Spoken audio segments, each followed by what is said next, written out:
Welcome back to Outdoors with Larry Ray on ESPN 790 AM. Brought to you proudly by Sportsman's Warehouse and the Tennessee Wildlife Resources Agency. Good Saturday morning, everybody. Once again, it is Outdoors with Larry Ray, brought to you from the spacious 790 ESPN studios out here on right off of Interstate 40 in Memphis.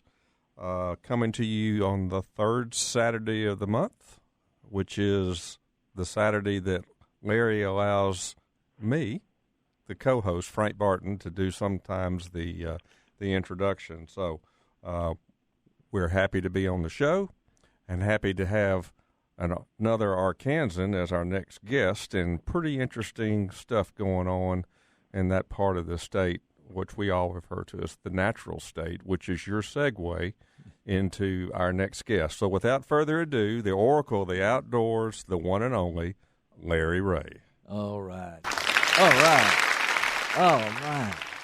It's amazing how many sound that five people can make clapping, like that. So, hey, I just want to get the Oracle in there because Oracle kind of goes along with the diamond. I'm thinking about that, but one of my favorite places, if you have not been to the Crater of Diamonds State Park in Murfreesboro, Arkansas, shame on you. It's one of these gleaming, no pun intended, spots in Arkansas because of its ability to let the public come in and find diamonds. And in October, they found another one. I'm just amazed at what goes on down there. When back October the 22nd, a lady from not very far away, a longtime visitor, came up to the park's 37.5-acre diamond search area about 2 p.m. Think what she found, Frank, in 30 minutes. I'm ready. It was a big one. I remember reading it in the paper. It's a brown diamond weighing 3.29 carats.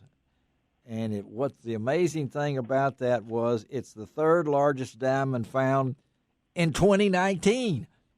2019. 426 diamonds have been registered at the park in 2019.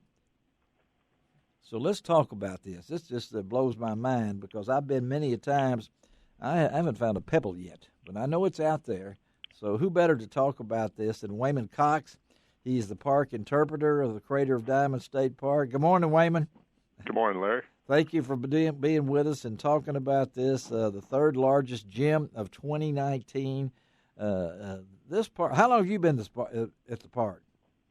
Well, I started way back in 2004 as a college student, and after I graduated, I started there full time in 2008 and been there ever since. It's an amazing place, isn't it? It is. It's unique. It's one of, like you said, one of the bright spots, gleaming spots in Arkansas for sure. And I look at this thing, and you have, according to the quick facts here, quite a few people know where this place is. Highway 301 in Murfreesboro is off the interstate. What's that? Interstate 30, right? Off of Interstate 30, about 45 minutes southwest of Arkadelphia there. And listen to this, folks. 75,000 diamonds have been unearthed at the Crater of Diamonds since the first diamonds were discovered in 1906. That was the year before I was born, I think. So it seems like it and everything. So you're never surprised, are you, Wayman, when something like this happens? Well, it's exciting for us. We know it's going to happen, but we just don't ever know when and so or who, And so when it does happen, it's still exciting for sure. And this lady has been there before. She has. She's from Jacksonville, Arkansas, and she and her husband have been down here many times over the years. But they found other diamonds, but none quite as big as the one she found here last month. We'll talk about that too, because you unearthed. It's just amazing. You unearthed this area in October, and this is where she found it, and it took her only 30 minutes. That's not normal for. Right. Well, a lot of our bigger diamonds are actually, including this one, are found right on top of the ground, and it is near where they had recently done some dirt work. They did large project where they basically dug a trench along the south end of the field and used the dirt out of that trench to kind of help shore up some of our pathways through the field. They kind of get washed out when rain and stuff comes through, and so then some of the rest of the dirt that kind of then they went through and deep plowed the entire diamond search area, which is over 37 acres that they'd gone through, and this was the first large find after they had completed that project. So it was pretty exciting. And the park itself. Now I know the state became an Arkansas State Park in 1972. The farmer owned it before that, and what's amazing thing, early mining was there. The largest diamond ever discovered. I was amazed at that. Of course, it's named Uncle Sam. It's got to be. They give them all a name, but 40.23 carats. It was later cut into 12.42 carat, emerald shape, and purchased for a private collector for, how much do you think, Frank? $150,000. Let me take a breath on that, okay? That's more than a bass fisherman wins on the weekends on some of these big tournaments like that. But the choice itself, how many visitors do you guys have a year? Wayman, about? We get upwards of 150,000 people every year from just all over the world. And explain what the experience is like, because I know what it's like. But if somebody comes in there, knows nothing about nothing, they come to the state park, they come to the entrance there. Tell them the experience of what they do. Well, you come into our visitor center and buy your tickets, and we have opportunities right there when you walk in to see what diamonds look like. That's the number one thing. It's not like a lot of other parks where you may go to a lake and you know how to go fishing, or you go hiking on a mountain or something like that. Most people that come here for the first time, they've never done anything quite like diamond hunting before. No. So that's the first thing to get out of the way is, what are you looking for? Are you looking for diamonds, and what do they look like? And after they kind of get an idea of what they're looking for, then they come down to our Diamond Discovery Center. You can rent tools here at the park, or you can bring your own in.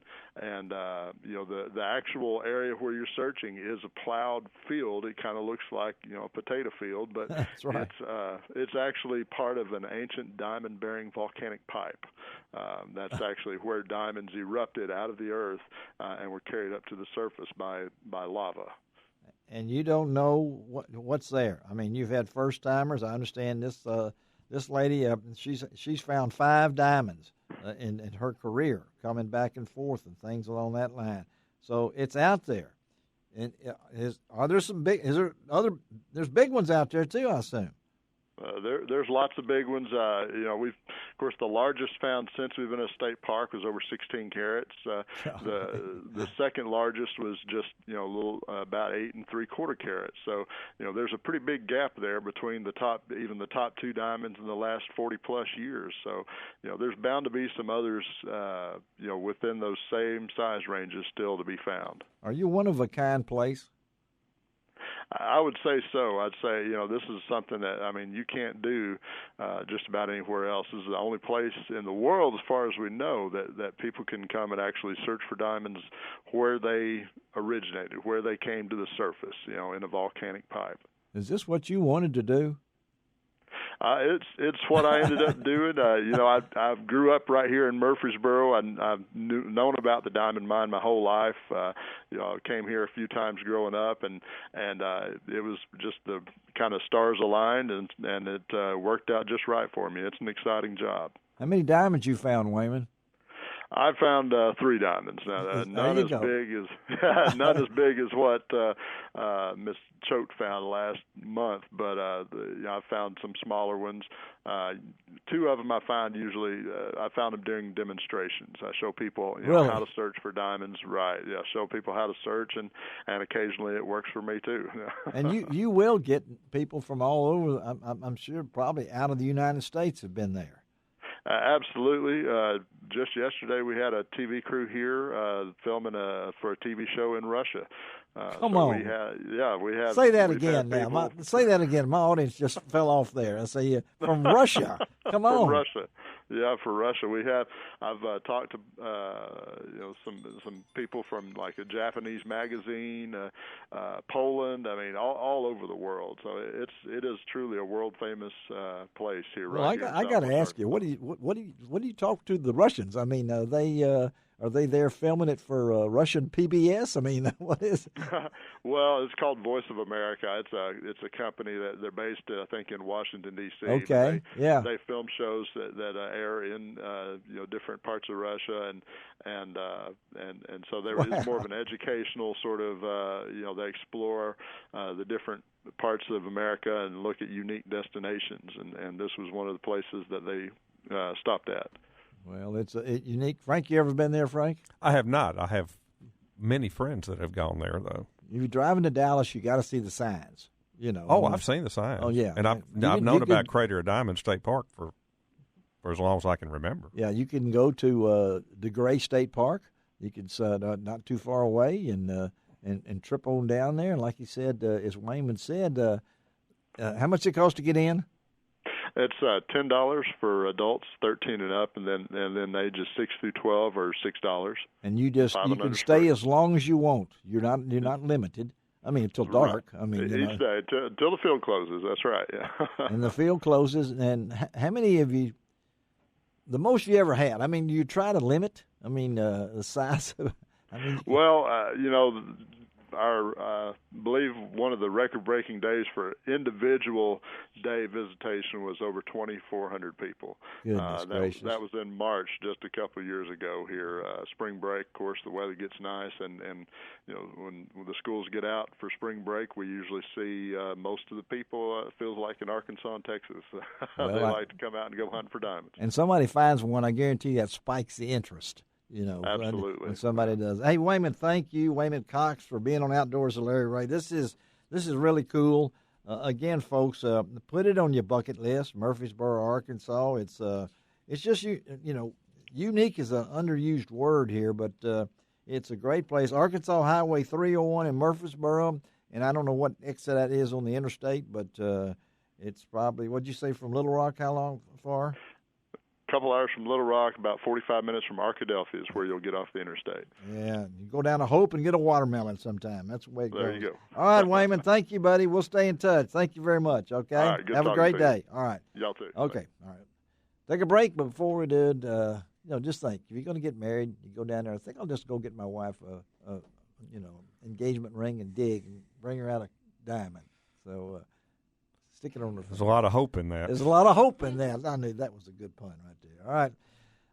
Well, we got to take a break. The Oracle's getting tired here, so we'll take a break, come right back, and switch gears. And what better time to talk about those little grabber hand warmers than right now. Be right back on Outdoors with Larry Ray.